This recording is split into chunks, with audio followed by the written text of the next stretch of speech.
What's up, YouTube?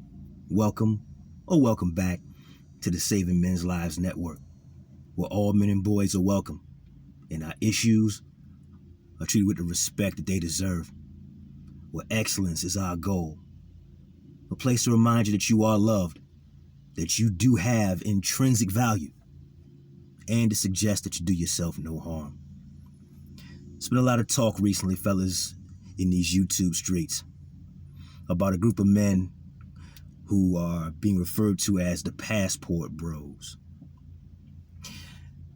Some people see them as the next wave of male evolution in terms of our decision making in the dating marketplace. Others view them as villains, and they cast them with aspersions, all types of name calling, various shaming tactics, etc. Where do I stand on it? Well, let's take a look at what the passport bros are trying to accomplish, and then we'll break down the value in what it is they're trying to accomplish. Most of the men who have taken up this opportunity are men who are legally able to leave the United States. They don't have any felonies or things of that nature. They have a passport in good standing, and they're going overseas, in some cases to the Caribbean, Central, perhaps South America, Africa, Eastern Europe, sometimes Southeast Asia.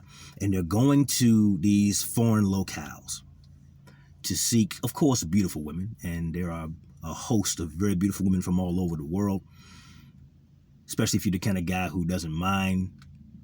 You don't have any ethnic barriers to the type of women that you'll date. More often than not, the women from these cultures are far more traditional minded than your typical Western women. These women will be much more equipped to be, you can use the term domesticated.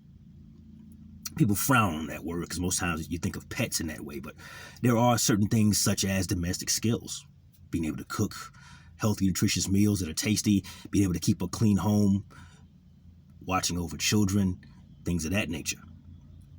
And in other parts of the world, most specifically the third world and developing nations, the women who live there come from a culture where traditional gender roles are not seen as a societal or social construct as the feminists will try to pretend they are here in the first world, like here in the United States. And so the product that a man would get in this case, if he's coming from a society that has been absolutely ruined and damn near destroyed by feminism, and you go to one of these foreign locales and you see these drop-dead gorgeous women, many of whom are in great shape, mostly because they are much more active, for one, and there's something to be said for the quality of the food that they eat in those parts of the world, because there are some parts of the world where there may be a McDonald's there might be a KFC there in that country, but for the most part, the people there eat their traditional diet, which by and large is food you killed yourself, fruit that grew in the tree in your backyard. I mean, these are largely organic meals, and thus they don't have all the artificial sweeteners, they don't have the artificial preservatives, they don't have the synthetic hormones pumped into the meat there. And so the women and the people, the men as well, the children, they're all going to be and appear far more healthier than you would see in your typical Western female.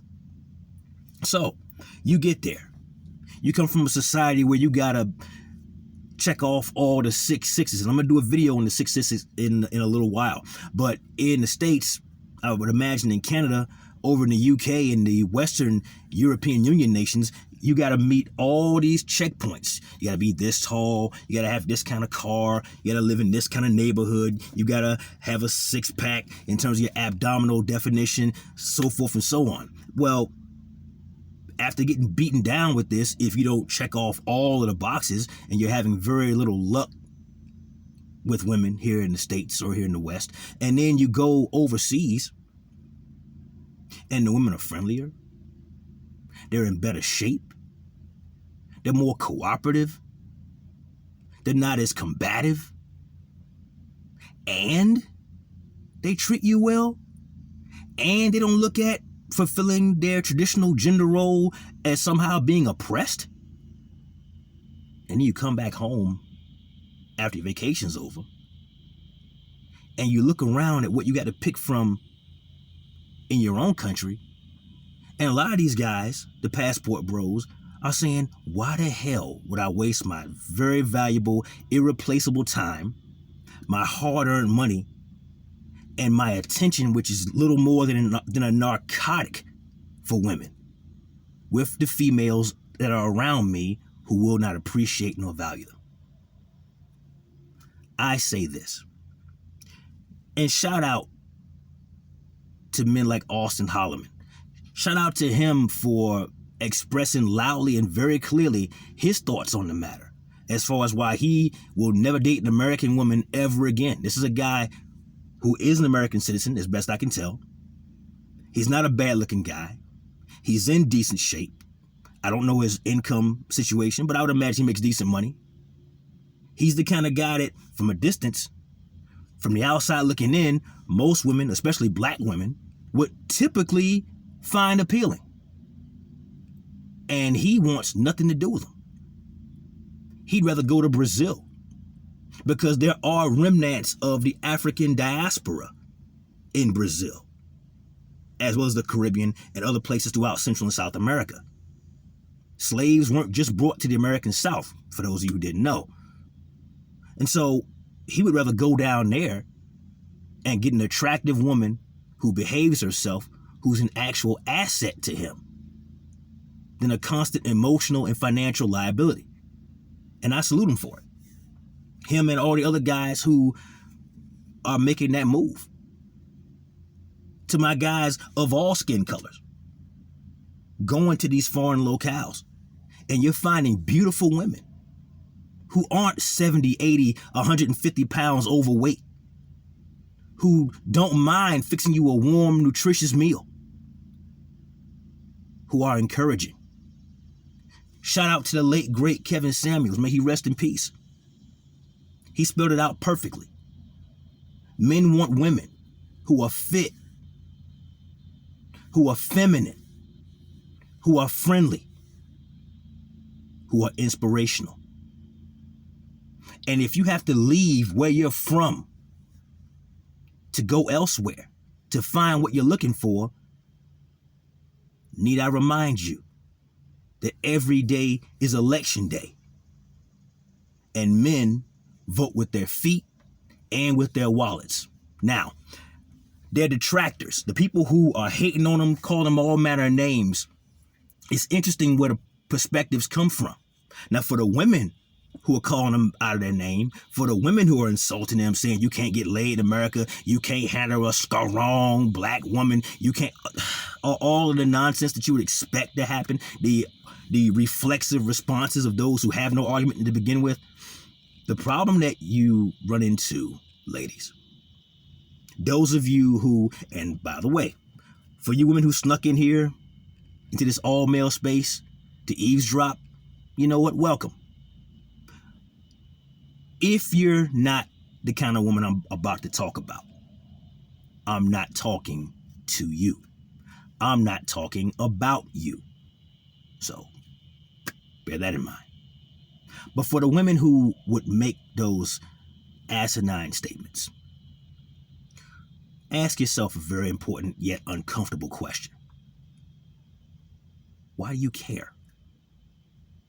Why do you care that handsome, middle to high income black men, white men,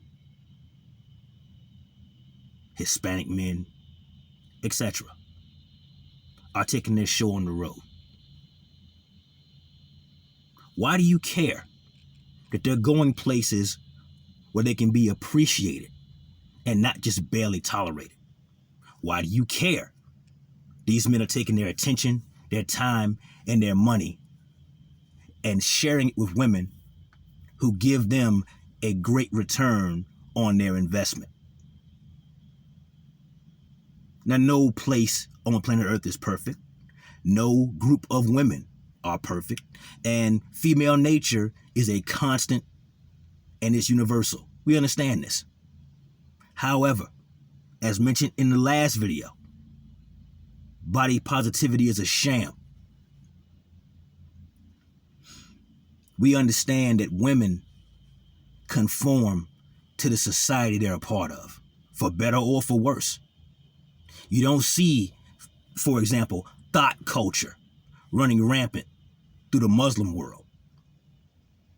You don't see abortion on demand all throughout Amish country. You don't see teenage pregnancy out of control in certain parts of the world where being an unwed mother is frowned upon. That used to be here. It used to be right here in the good old US of A that a woman without a husband simply did not get pregnant without being shunned by her community. Today, it's as commonplace as sunshine. It's everywhere. So, my thoughts in closing are these. If you are a man, a good man, you're a hardworking guy, you pay your taxes, you don't bother anybody, but you seek companionship. But where you live is simply a wasteland, what you have to choose from. I think you owe it to yourself, if companionship is that big a priority for you, to put your ducks in a row, pick up some extra shifts, work some overtime, pick up a second job if you have the energy, and or if the economy in your area has enough jobs available where a second job is even feasible. Put your money aside, watch it grow. And then go down to the post office, get your passport or get it renewed if it's expired. Take your show on the road. If you speak a second language, all the better when you get there. But there are lots of places overseas where people do speak English as well as their native tongue. So you should be able to maneuver fairly easily. Stay out of places in that country where it's not safe for tourists to go. Be smart about it. Be smart about it. And find out what you can about that culture. Find out what it's like to be a man in that culture and what your protections are that you no longer have here in the States. And then go after it. Live your life on your terms, gentlemen. And for the naysayers who are so upset that these guys are taking their resources elsewhere, hey, that's on you. Because when the choice between a better experience versus a life of misery is placed before the current man who has adapted to this current dating climate, hey, for the guys who have ambition, for the guys who seek better for themselves and want more out of life, I have no problem with them taking their show on the road, as well they should. So, on that, shout out to the passport bros. Shout out to guys like Oshay, Duke Jackson. Shout out to my man. He's over in, I would imagine, in Poland or Uganda. That man travels a lot. Shout out to the Duke. Shout out to the passport bros because they're doing what most men wish they could do. And that's a big part of why a lot of men are giving them problems as well. How dare you do what I wish I could do? I'm going to hate on them. The dating coaches community are upset with these guys because men packing up and taking their show on the road harms their bottom line, harms their balance sheet. When you're not buying how to pick up women in 16 easy steps off of their website. When you could just as easily go to the Dominican Republic, for example, walk up to an absolutely beautiful woman and be greeted with a friendly hello. Not a look of disgust on her face for you having the, quote, nerve to walk up to her. as you would so gladly and freely get here in the States. Fellas, you live your life on your terms. You march to the beat of your own drum. Get your butt down to the post office, if that's the option you want to undertake. That said, that's my time, gentlemen. Like the video, subscribe to the channel, and hit that bell icon to be notified when I drop a new video. Leave a comment down below. Let me know what you guys think about this whole passport bro situation. Are you thinking about becoming a passport bro? Tell us your story down in the comments. And share this content with a friend, a family member, your nephew, a good friend who you know could benefit from what it is we discuss here. Until next time, fellas, the Saving Men's Lives Network. Plenty more to come.